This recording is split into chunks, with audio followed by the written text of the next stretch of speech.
Yo, what's up, family? How y'all doing? Now, look, remember, I always make the videos and I always tell you guys that contract is how they get you, right? Jurisdiction is dealing with your address, and that's how they pull you in, right? Now, I have a correction on that, right? Because I want to go a little deeper before you guys surrender your license. Yes, I do want you to surrender your license, but you have to do one thing before you do it, right? Because I find that a lot of people who get pulled over by the police officers, right, and they also state citizens, what the police actually do is, even though you have an expired license or you have an expired driver's license, they still pull you in the jurisdiction by this one thing, right? Your address is still on file. That's the problem. So before you guys go ahead and surrender your license and feel like you want to be free, you have to update the address that they have on file already. So if the address that they have on file for you is 123 Main Street and they got a fictitious address, you want to update that address to Rural Free Delivery, Route 83, or you can just use Rural Free Area or Rural Free Delivery, just like that. And also the city always put non-domestic. Even if you live in a big city like Los Angeles, you can put Los Angeles. It doesn't give them jurisdiction, but you just want to be on the safe side. So what I put for my ID, I put Rural Free Delivery. The city is non-domestic, because that's how they gain territorial jurisdiction the same. I seen a few people done it, you know, they nationals or whatever, and they surrender their license, but the officer will always give them a ticket. And on top of giving them a ticket, the officer will try to overstep and arrest them due to the fact that the officer have their address. So you want to be in the private as much as possible, y'all. Please always operate in the private, and also never get them jurisdiction. Always operate in the private, y'all. But make sure before y'all surrender the driver's license or registration, you can go to your state portal and update the address. Now, do I know the direct link to everybody's state? No, only my state, Illinois, or if you live in Florida. So if you live in Florida, you're going to go through the tax collector's website in Florida, and you want to search your registration, put your VIN number in, and then they're going to ask you for like your registration PIN. You update the address. It's Rural Free Delivery, non-domestic, zip code, all zeros. Now for IDs, they don't let you get the option of putting all zeros in, so you got to put a fictitious fictitious zip code. But it doesn't matter if you use a zip code, they still won't have jurisdiction, because you're not claiming to live within the residency, you know, like their territorial boundaries. So for that, you know, that's what I want you to do before you surrender the driver's license. I know it's a lot of new information coming, y'all. As much information as I receive, I'm going to constantly give it to you guys. But make sure that the address is updated always, because these officers constantly trying to find new loopholes to pull you in and arrest your ass. So I'm out. What you just said is one of the most insanely idiotic things I've ever heard. At no point in your rambling, incoherent response were you even close to anything that could be considered a rational thought. Hey, family, what's going on? So this Sunday on the 27th, I got an upcoming Zoom class. I'm pretty much going to be showing you guys how to get out of an obligation of paying your auto loan. I'm going to show you how charge-offs work, how to hide your vehicle from repossession. Also, I'm going to show you guys about skip tracing. Skip tracing is one of the most vital things that you need to know with any lender borrower contract. The reason why, because skip tracing is probably like the #1 reason why you guys get your vehicles repoed. And also, you need to know how charge-offs work. Once you know how charge-offs work, you will get a better perspective of how this whole lending, borrowing process work.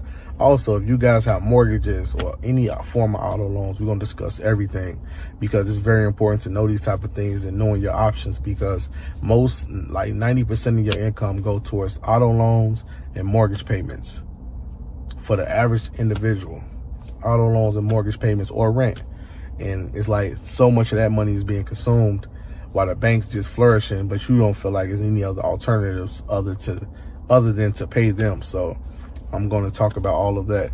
Okay, so what this man pretty much just described is he's going to be holding a class where he's going to be teaching people how to commit fraud, and also he'll be teaching people how to stop being responsible adults by paying the bills. He's going to teach them to stop paying their bills and a whole bunch of other nonsense that's all fraud. Anybody that signs up for this class, between 6 months to a year, if you listen to anything that he says, you will be on a road, on a path, straight to jail.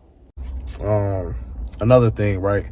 So I got pulled over not pulled over, pretty much the police was, chasing me. Not chasing me, but like, I'm riding around, so they was following me, right? So pretty much I hit a right turn, then the police did a U-turn. Once they did the U-turn, I kept going down the street, then I made a right. They made a right with me. So behind me the entire time, they was running my plate. Now, man, Joe, I got Florida native on my plate. So there's nothing like to show, right? So I don't ride around with those plates that say private DOT tags. Those all get impounded, pulled over all the time, 90% of the time. If they haven't caught you yet and the police actually get behind you, look at it, they're going to pull you over. So he looked at the plate. Everything checks out to him. I guess he tried to scan it, but it's something called a customizable plate. So from their perspective, this is a customizable plate that was made by the state. It was special issuing plate. So pretty much he looked at the plate, ran it, couldn't find anything left. So he pretty much didn't even pull me over, but he wanted to. So he was just looking at the plate, like just trying to see what type of plate this is. But it checked out to him. So, I got away with that whole little situation. And I'll be telling you guys, a lot of the stuff you see on YouTube, anything that get popularized, like everybody following that same private tags, all get pulled over and impounded all the time. Those vehicles get pulled over, number one. Yep. So make sure you got the right private plates to use. Make sure everything's straight. I'm out. Yo, what's up, family? How y'all doing? In this quick video, I'm gonna show you guys how to get an international driver's permit. Okay, right now I'm about to share my screen. Bear with me. Give me 1 second. Boom. All right. Now look, this is how you guys get an international driver's permit, right?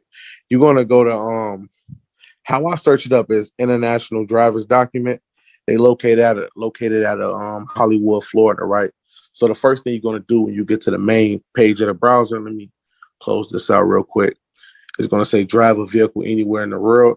Okay, you're going to select apply now for international driver's permit. You're going to select this green tab right here. Boom.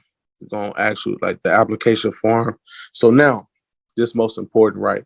For those who trying to get an international driver's permit, you can drive in Europe, you can drive it in Tanzania, Africa, all types of countries, Nigeria, China, Chile, Russia. It's a whole breakdown of where you can go in the world with your international driver's permit. But to be specific, just for non-citizen nationals, those who try and get their status changed over. So what you're going to do is you're going to put your first and last name in.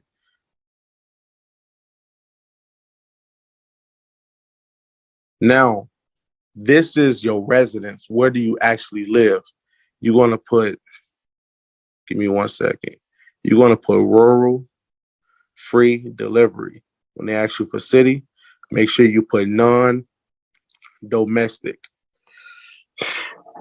meaning you do not live in a fictitious address, nor do you live anywhere fictitious. When they ask for state, whatever state you live in, spell it out. Don't just use the initials. So if you live in Florida, put Florida.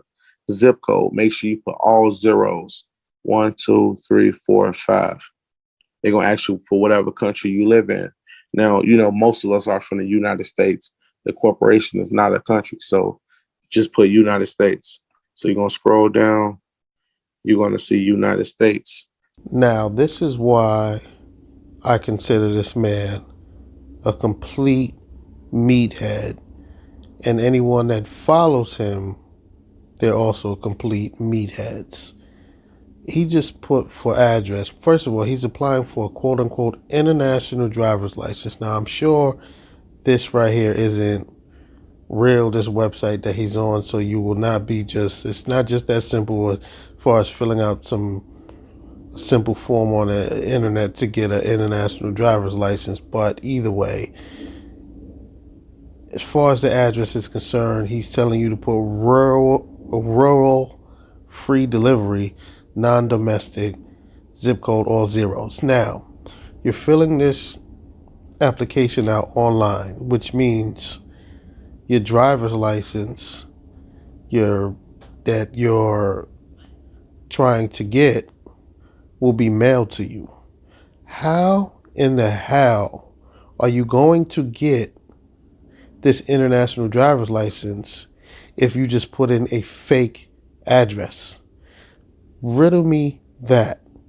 Like, what this man teaches makes absolutely no sense. The objective here is to get this quote unquote international driver's license. How will you get it after putting in a fake address? Please answer that question, fool. They're going to ask you for email. Make sure you put your email in.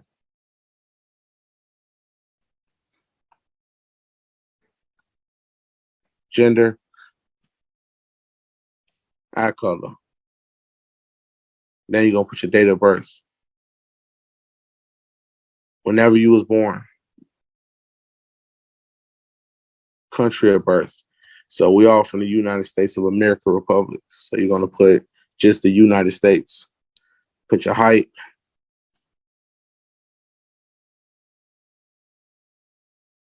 All right, put your phone number. Okay. Now, this is the most important part, right? So they ask you for a photo ID or just a photo of yourself.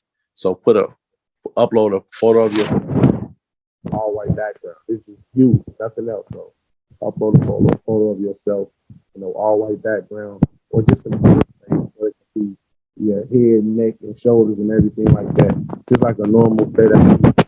Now you're gonna upload your real driver's license to this portal. Now, for all you non-citizen nationals, make sure you always have a copy of your driver's license front and back so you can have your number on file.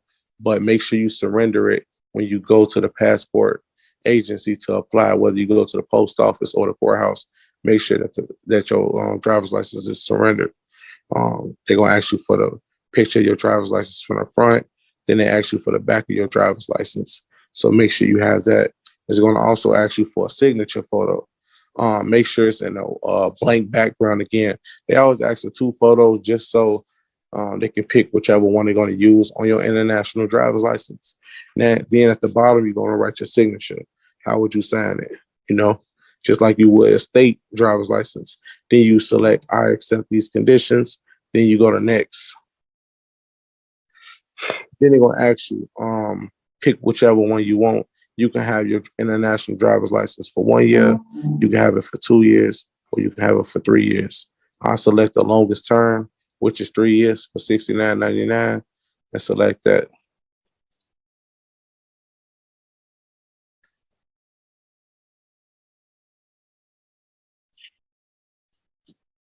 So let me show you guys.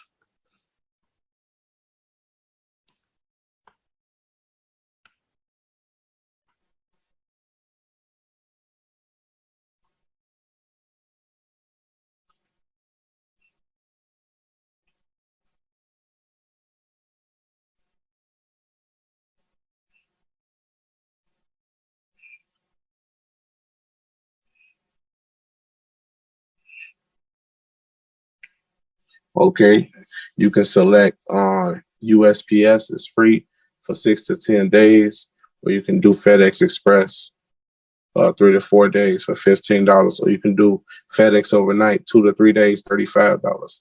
Whichever one you feel comfortable with. I prefer you select FedEx overnight, and you only be out of pocket like almost $105. All right, that's all you need to get an international driver's permit. For any more questions or concerns, please hit the email. I'm out. Now, I'm not even quite sure why this man is advocating for individuals to get an international driver's permit. I can only assume that he wants people to do this because he advises people to return their actual driver's licenses from the state that they reside in. So in his mind, he probably believes that this international driver's license is coming from some other entity that isn't tied to the state. Therefore, if you show this, because you put a rural free delivery as the address,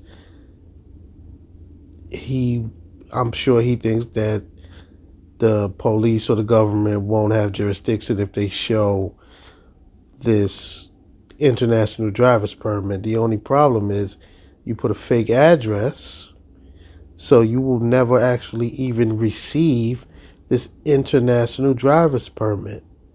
Like, this man is a complete fool.